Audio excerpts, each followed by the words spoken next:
ఉన్నానంటే ఇంకా బ్రతికున్నానంటే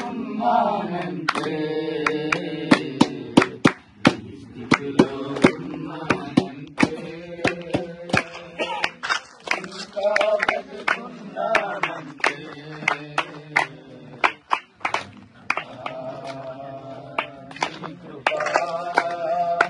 నీ కృపా కష్టకాలమందు నా చెంత చేరి కన్నీరు విడచి నన్నాదరించినది. కష్టకాలమందు నా చెంత చేరి కన్నీరు విడచి నన్నాదరించినది. నీ కృపా నీ కృపా నీ కృపా ఇది నీ కృపా నీ కృపా నీ కృపా నీ కృపా ఇది నీ కృపా. ఈ స్థితిలో ఉన్నానంటే ఇంకా బ్రతికున్నానంటే నీ కృపా ఉన్నానంటే ఇంకా బ్రతికున్నానంటే నీ కృపా నీ కృపా నీ కృపా ఇది నీ కృపా. మూర్ఖులకు ఈ తరముకు నన్ను వేరు చేసి పరలోక పౌరత్వం నాకు ఇచ్చినది. మూర్ఖులకు ఈ తరముకు నన్ను వేరు చేసి పరలోక పౌరత్వం నాకు ఇచ్చినది. నీ కృపా నీ కృపా నీ కృపా ఇది నీ కృపా నీ కృపా నీ కృపా నీ కృపా ఇది నీ కృపా. ఈ స్థితిలో ఉన్నానంటే ఇంకా బ్రతికున్నానంటే ఈ స్థితిలో ఉన్నానంటే ఇంకా బ్రతికున్నానంటే నీ కృపా నీ కృపా నీ కృపా ఇది నీ కృపా. దేవదూతలే చేయని నీ దివ్య సేవను అల్పుడమైన నాకు అప్పగించినది. దేవదూతలే చేయని నీ దివ్య సేవను అల్పుడనైనా నాకు అప్పగించినది. నీ కృపా నీ కృపా నీ కృపా ఇది నీ కృపా నీ కృపా నీ కృపా నీ కృపా ఇది నీ కృపా. ఈ స్థితిలో ఉన్నానంటే ఇంకా బ్రతికున్నానంటే ఈ స్థితిలో ఉన్నానంటే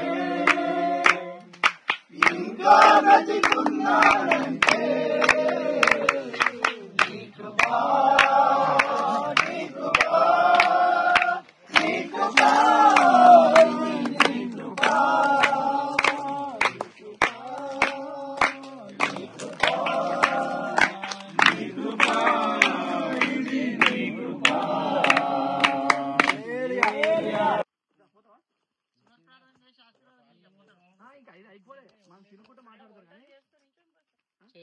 ఏమి ఇవ్వాల కానీ మంచి నాయకుడు ఏం చేసి అందుకే అంటాను మన ఇంటి వారిని కాపాడుకున్నట్టుగానే పక్క వారిని మనము రక్షించుకోవాలి. చెప్పడం మన బాధ్యత. వాడు తిరగాలి మానాలని మనకు సంబంధం లేదండి. చెప్పడం మన ధర్మం. వాడు మారితే లేకుంటే లేదు. దేవుడే చూసుకుంటారు. కాబట్టి ఇంటి సావాసాన్ని ఇంత కృపను మీకు ఇచ్చినారు. మంచి మీ ఆత్మీయ మీ 100 ఏళ్ళ సీనియర్లో మంచి ఆత్మీయ. ఎందుకంటే నేను చూస్తుంటా మీరు భజన చేయడంలో ఆరాధించడంలో మంచి నాకు మీ సహకారంతో నేను చర్చికి నా ఎమ్మటి రమ్మట్లేను కానీ మీ ఉన్న సహకారంలో నాకు సపోర్ట్ చేయండి. వందేళ్ళు అంటే కొట్టిదేమంది అంటే అరే బాగుదా. ఎందుకంటే అంటే ఇప్పుడు అనడం కరెక్ట్ కాదు కానీ అంటే శ్రీకాంత్ ఉంటుంది కదా, మా ఊళ్ళో మన ఎస్సీలు ఉంటారు కదా, అంటే మళ్ళా మాదిగా మనం తప్పు అనొద్దు. వాళ్ళు ఏం చేశారంటే 6 గంటలకే కొట్టిరు మార్నింగ్ 6 o'clockకే నిద్రలకే నేను లేవలేను. ఆ శ్రీకాంత్ అమ్మన్నాడు కదా, వాడిని నన్ను ఒక ముగ్గురు అమ్మగలుగుతాండి. మరి ఎవరిని ఉద్దేశించి కాదు ప్రభా, ఎవరిని బాధ పెట్టాలని కాదు. ఎంతో మంది అనుభవజ్ఞులు ఉన్నారు, తెలివి కలిగిన వారు ఉన్నారు, డబ్బు కలిగిన వారు ఉన్నారు ప్రభా. మరి వారి మధ్యలో మేము ఎంతటి వారం నాయన, వాళ్ళ సీనియర్ వాళ్ళ అనుభవంలో మా జీవితం లేదు నాయన. చక్కగా లేఖనాలు ఎత్తిపట్టేవారు, అనేకులతో మాట్లాడగలిగిన వారు ఉన్నారు ప్రభా. మా ఊళ్ళ దగ్గర నేను 5 ఏళ్ళు రాజకీయం చేసిన అయ్యా, ఇటు సేవ చేస్తూనే అనేకుల హృదయాలు నేను గెలుచుకున్నాను ప్రభా. ఒక వార్డు మెంబర్ గెలవాలంటే అంత ఆశమాషి కాదు ప్రభా, అంత ప్రేమ కలిగిన ప్రభా. దేవుని కొరకే నన్ను వెలదీశారు. లేదంటే ప్రతి ఒక్కరు నిలబెట్టి మాట్లాడే ధైర్యం నా దగ్గర ఉంది, కానీ దేవుని కొరకు నేను తగ్గించుకున్నా. అదే అలుసుకు తీసుకొని ఈరోజు ప్రభా అవమానం పరచబడ్డా. కానీ నా నిమిత్తం మీరు జనులు హింసిస్తారు, కొడతారు, తిడతారు, దూషిస్తారు, వెలివేస్తారు అన్నావు. అది నా జీవితంలో జరుపుకుంటూ వచ్చింది ప్రభా. అయినప్పటికీ అనేక ప్రాంతాల్లో నీ గొప్పగా నువ్వు నిలబెట్టుకుంటూ వచ్చినావు. మళ్ళీ ఈ మాదిరి ప్రాంతంలో పుట్టి పెరిగిన ఊర్లోనే ప్రభా ఇంతమంది మధ్యలో నాయన నన్ను నిలబెట్టినందుకు, ఇంతమంది సహకరిస్తాము, సేవకు మా వంతుగా నీకు సపోర్ట్ ఉంటామన్నందుకు వారిని మీరు దీవించండి, వారిని మీరు ఆశీర్వదించండి ప్రభా. ఈ సావాసం నాయన నీ రాకడ వరకు అయ్యా కొనసాగించిన కృప చూపి సహకరించమని, ఈ మాదిరిపల్లి ప్రాంతంలో ప్రభా వాళ్ళ కళ ఒక గొప్ప మందిరం కట్టబడాలని తండ్రి. ఆ మందిరం నాయన మేము చనిపోయిన మా బిడ్డల తరతరాలకు నిలబడాలి నాయన. వాళ్ళ ఆశ అయ్యా తృష్ణను మీరు గుర్తెరగండి నాయన.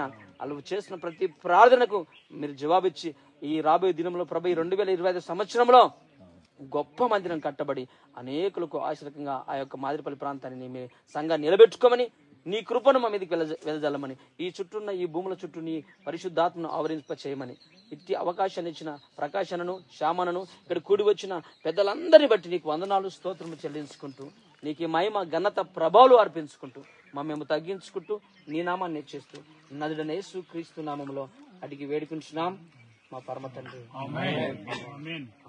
నన్ను ఎవరో భజనకు ఎంతో జ్ఞానం కలిగినటువంటి, అనుభవం కలిగినటువంటి వ్యక్తులు మన మధ్యలో ఉండడం అది ఎంతో సంతోషము. దేవునికి మహిమ కలిగిన స్తోత్రం, హల్లెలూయా. అలాగే చక్కని ఒక బృందంగా ఏర్పాటు చేసుకున్న సహోదరుడు కృష్ణ కొరకు కూడా దేవునికి స్తోత్రం చెల్లిద్దాం. హల్లెలూయా. ఇదంతా ఒక ఉద్దేశపూర్వక ఏంటంటే, ఒక పరిశుద్ధ లేఖనంలో ఒక మాట రాయబడి ఉన్నది. ఏమని? సహోదరులు ఐక్యత కలిగి నివసించుట ఎంతో మేలు, ఎంతో మనోహరం. అంటే దానికి వెల కట్టలేము, వెల చెల్లించలేము. ప్రభు ఈ లోకాన్ని ఎంతో ప్రేమించిందంట. ఏమన్నా వెల కట్టినమా? ఏమన్నా వెల చెల్లించినమా? ఇంత అంత కాదండి. తన ప్రాణాన్ని సహితం అర్పించినంత ప్రేమ ఆయన చూపించండి. ఆలోచన కలిగి సహోదరుడు మన అందరికంటే చిన్న వయసులో కృష్ణ ఎంతో ప్రయాసపడుతున్నాడు. దేవునికి స్తోత్రం, హల్లెలూయా. రాత్రనక పగలనక ఒక బృందాన్ని ఏర్పాటు చేసుకుని చక్కని సువార్త ప్రకటిస్తున్నాడు. మనం ఆనందించాలి, సంతోషించాలి. ఆయన ఏమంటున్నాడంటే, తన స్వార్థం కాదు గాని, అన్నా మీరందరూ నాకు సపోర్ట్ గా ఉండండి, మీ సంఘాలను మీరు సిద్ధపాటు చేసుకోండి, ఎక్కడ పోగొట్టుకోకుండా నా వెనుక నిలబడి నన్ను కూడా లేవనెత్తునని చెప్పి 8 గ్రామాల్లో సువార్త ప్రకటిస్తున్నాడు. దేవునికి స్తోత్రం, హల్లెలూయా. మూలమాడ ప్రాంతం కానివ్వండి, యావపూర్ కానివ్వండి, ఆర్కతల ప్రాంతం కానివ్వండి, మనసరపల్లి కానివ్వండి, ఇంకా అనేక ప్రాంతాల్లో సువార్త ప్రకటిస్తూ వస్తున్నాడు. ఈ సువార్త అద్భుతంగా కొనసాగినట్లు దేవునికి స్తోత్రం చెల్లిద్దాం, హల్లెలూయా. కాబట్టి మనం అందరం కూడా మనల్ని మనం సమర్పించుకొని ఈ లోకములో దేనికి భయపడక, దేనికి వెనకంచ వేయక, మనల్ని మనం చూసుకొని, రాత్రి కూడా చక్కని మాటలు మాట్లాడాం. అన్ని దేవుని కోసం వింటూ మన సొంత కార్యం చూసుకుంటూ ఆయన కొరకు మన సమయాన్ని సిద్ధపాటు చేయాలి.